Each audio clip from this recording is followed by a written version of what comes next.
Last year जो हम लोग 567 ट्रेनिंग किए थे और मोर देन 18,000 ऑफिसर्स का ट्रेनिंग किए थे, वो भी अपने आप में रिकॉर्ड है। मैडम हैं, लास्ट ईयर IICM ने 41,000 ऑफिसर्स का ट्रेनिंग कराया था, वो अपने आप में अनोखा रिकॉर्ड है। ये सब बातें जब मैं CBC में, चाहे MOC में, चाहे बाकी जगह जब उन्हें बताया तो लोगों ने काफ़ी अप्रिशिएट किया और आश्चर्य भी किया। जब चेयरमैन साहब को पता चला कि हम लोग इस तरह से सफल हुए हैं, तब उन्होंने बोला कि गो फॉर फर्दर बेटरमेंट।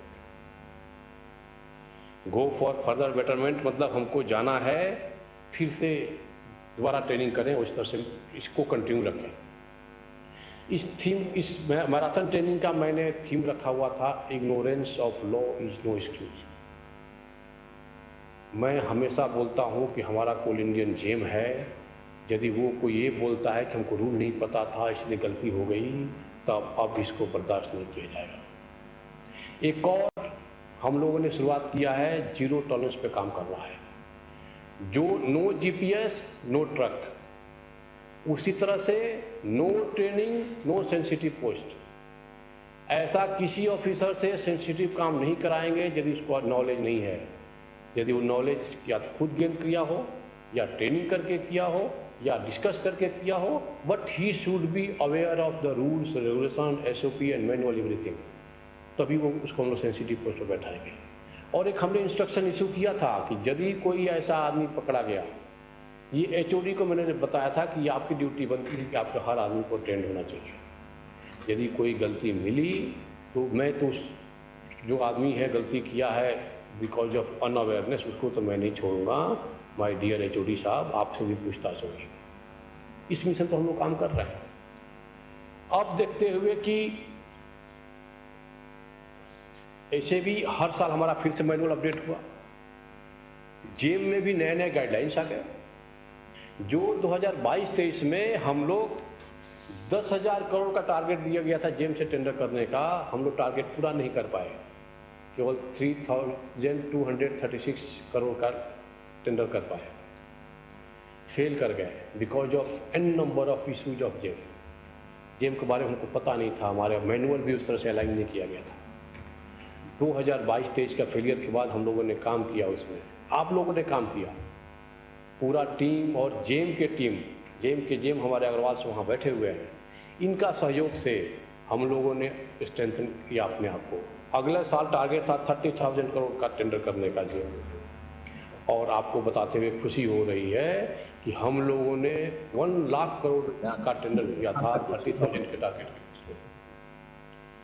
और वो उसके लिए सब जगह से काफ़ी तारीफ हुआ हम लोगों का। इवन जेम के लोगों ने भी तारीफ किया कि ये अनोखा रिकॉर्ड CIE ने बनाया है। इस साल आपके ट्रेनिंग के चलते, चाहे आप लोगों के मेहनत के चलते और जिस तरह से मैनेजमेंट का हेल्प मिला है, हमारा टारगेट था अराउंड 74,000 करोड़ का जेम से टेंडर करने का। हम लोगों ने जेम से 2.08 लाख करोड़ का टेंडर किया है।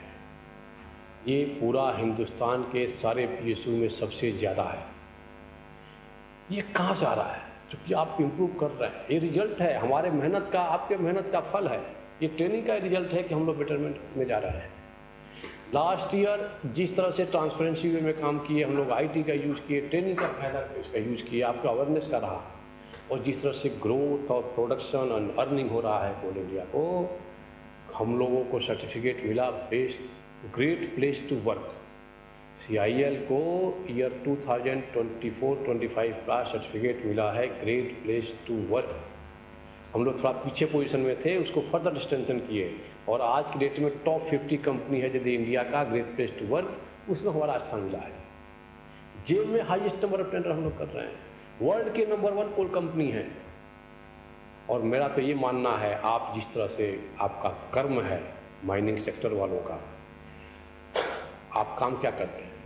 कोई भी काम आप करेंगे टेंडर कॉन्ट्रैक्ट से रिलेटेड, आपका जब मशीन एक बार सप्लाई वहाँ होता है या आपका कॉन्ट्रैक्टर वहाँ पहुँचता है, वहाँ के जो ऑपरेटर हो, चाहे वहाँ का जनरल मजदूर हो, चाहे वहाँ का एरिया ऑफिसर हो, चाहे जनरल मैनेजर हो, सबके चेहरे पर चमक आ जाती है।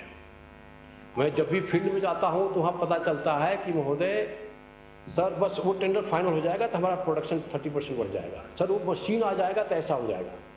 उनका चेहरे का खुशी, उनका हैप्पीनेस, ये देख करके हमको लगता है कि आपका जो कर्म है, आप जो यहाँ टेंडर फाइनल करते हैं, जब वहाँ पर जाता है तो उसके चेहरे पर खुशी आती है। हम लोग इसीलिए यहाँ बैठे हुए हैं। मैं ये मानता हूँ कि आप ऐसा कर्म कीजिए जो किसी न किसी के चेहरे पर खुशी लाइए। आपका जब काम होता है तभी हम टारगेट पूरा कर पाते हैं, प्रोडक्टिविटी को पूरा कर पाते हैं। ऑपरेशन हो, डिस्पैच हो, इसलिए आपकी एक्टिविटी से शुरू होता है। यानी राष्ट्र के निर्माण में आपका कंट्रीब्यूशन है, उसको बताते हुए खुशी हो रही है कि आप ऐसा काम करते हैं जो डायरेक्टली किसी न किसी के हैप्पीनेस से जुड़ा हुआ है और चाहे राष्ट्र के निर्माण से जुड़ा हुआ है। एक और मैं कहीं पढ़ा था कि रावण को बोलते थे लोग विद्वान आदमी था, और उसको बोलते हैं कि विद्वान एक होता है विद्यावान। विद्वान means highly qualified. Ravan highly qualified था। राम को मैं बोलता हूं विद्यावान। राम विद्यावान means well qualified. Highly qualified और वेल क्वालिफाइड में अंतर ही है जो हम मोरल वैल्यू और इथिक्स वाली बातें करते हैं। हमको हाईली क्वालिफाइड नहीं बनना है, हमको वेल क्वालिफाइड बनना है। हमको वो सारी क्वालिफिकेशन हमारे अंदर चाहिए जिससे हमारी कंपनी का भला हो सके। हमारे टेंडर कॉन्ट्रैक्ट्स, हमारे एक्टिविटीज में कोई ऐसा कमी ना आए, हमको सारे नॉलेज हम गेन करें। तो आइए एक और मिशन हम जो स्टार्ट किए हैं, मिशन ब्रांड CIL @50। ये भी हमारे चेयरमैन साहब का ही एक स्टेटमेंट था 26 जनवरी 2024 में, आप सुनिएगा। उन्होंने बोला था कि कोल इंडिया को न केवल मूल्यवान कंपनी बल्कि मूल्यों पर आधारित कंपनी भी बनाना है।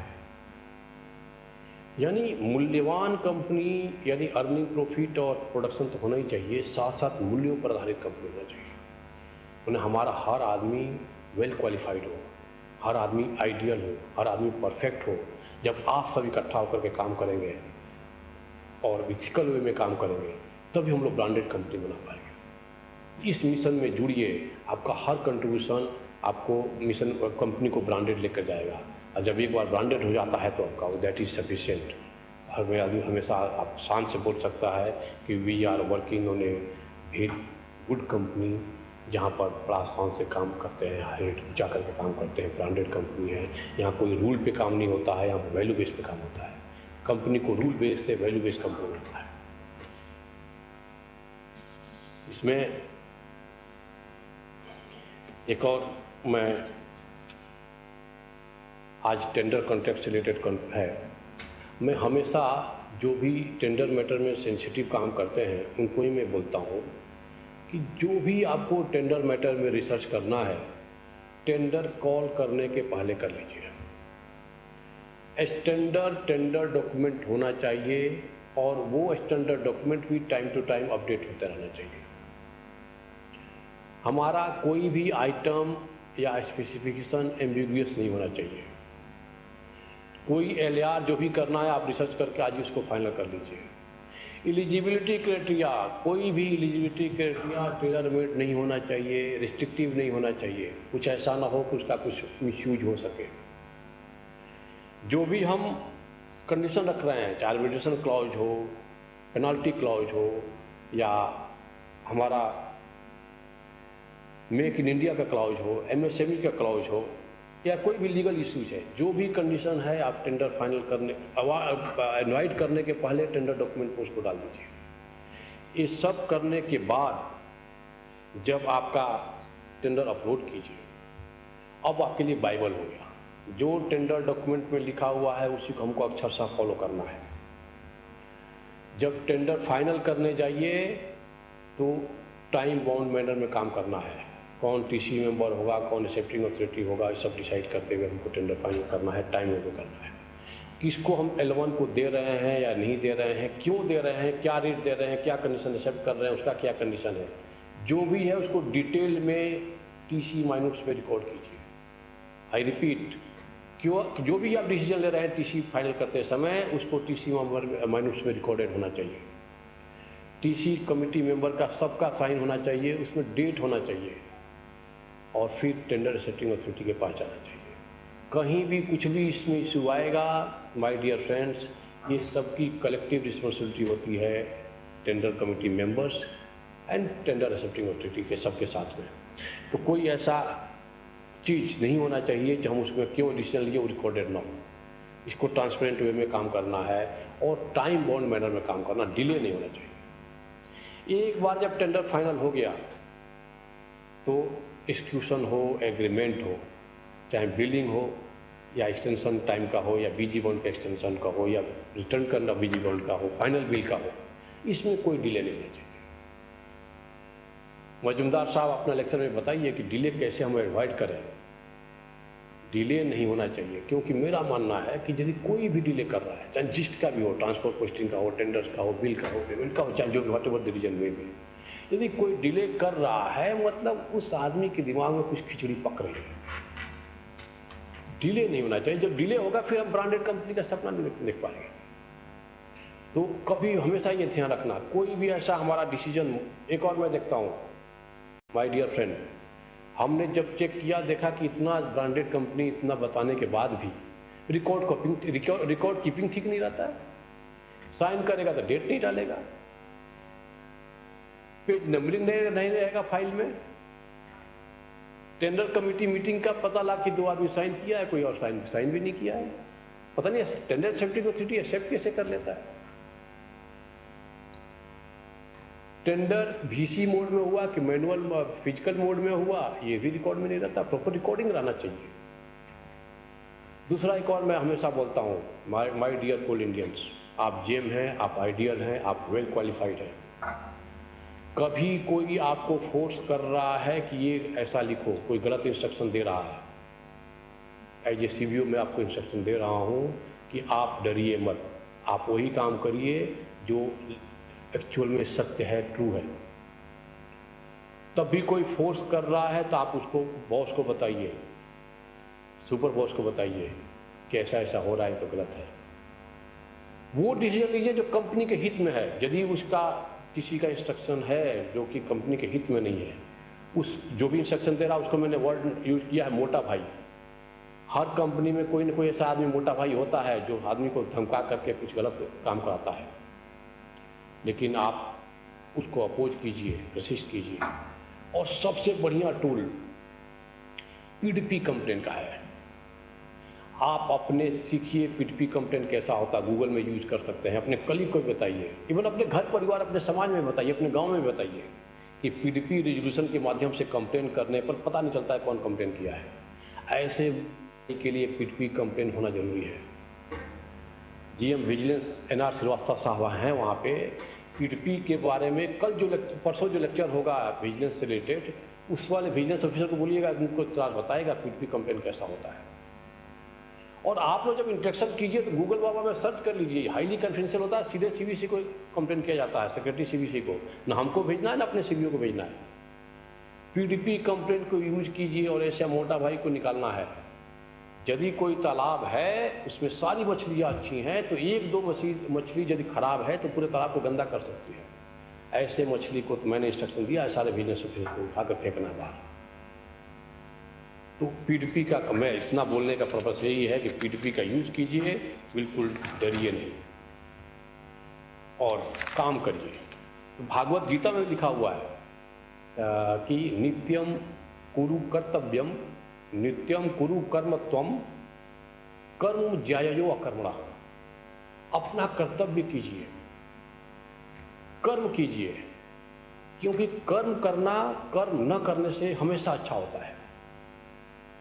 कुछ नहीं करेंगे तो फिर हम अपने आप को संतुष्ट कैसे कर पाएंगे, हम रात में सो कैसे पाएंगे। आपको काम करना है, गीता में लिखा हुआ काम करना काम न करने से अच्छा है।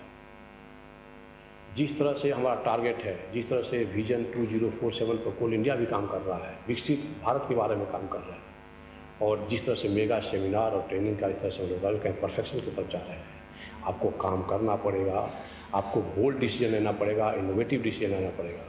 जेम का जिस तरह से आप रिकॉर्ड पे रिकॉर्ड बनाए जा रहे हैं, इसको मेंटेन करके रखना होगा। टेंडर कॉन्ट्रैक्ट्स आप काम करते हैं तभी हम लोग आगे बढ़ पाएंगे। इसीलिए मैं ये बोलूँगा, काम करना है। इस ट्रेनिंग के आयोजक को, IICM को मैं धन्यवाद देना चाहता हूँ और I wish success of this programme. Thank you.